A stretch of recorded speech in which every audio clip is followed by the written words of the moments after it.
Aspect ఒకటి నాకు అనిపిస్తుంది.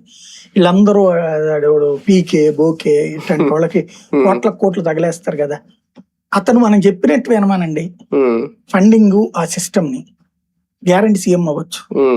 ఎందుకంటే ఎమోషన్ ఉన్నోడు, దేశభక్తి ఉన్నోడు, హిందుత్వ భావజాలం కూడా బలంగా ఉన్నాడు. కానీ లోపం ఎక్కడ ఉందంటే ఎక్కడ ఏది పడితే అటు వెళ్ళిపోతున్నది, అదే కదా, గాలికి వెళ్ళిపోతుంది విషయం. అవును అవును. ఇప్పుడు ప్రాక్టికల్ గా ఆయన కోరుకోవాలి సీఎం కావాలని కోరుకున్నాడు, అది ఓపెన్ గా చెప్పరు, మళ్ళీ నాకు రాదు, నేను రాదు వద్దు అంటారు. చిన్నపిల్లలు గనక తల్లిదండ్రుల దగ్గర నాన్న డబ్బులు ఇవ్వట్లేదు అనుకో, నాకు వద్దులు అదే ఏదో అంటారు, గారం చేస్తే ఎట్లుంటుందో అట్లా పబ్లిక్ దగ్గర గారం చేస్తుంది. వాస్తవంగా ఇవాళ ఆప్షన్ ఇతనికి ఉండే ధైర్యం చాలు. అట్లా తెలుగుదేశాన్ని వదిలి ఇండివిజువల్ గా నేను సీఎం అనే ధైర్యం చేయట్లేదు.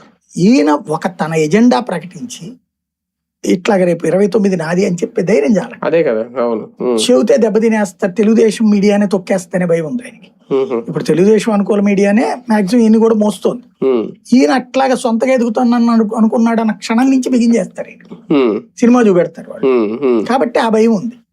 రెండవది ఇండివిజువల్ గా పోటీ చేస్తే దెబ్బతిని ఉన్నటువంటి భయం ఉంది.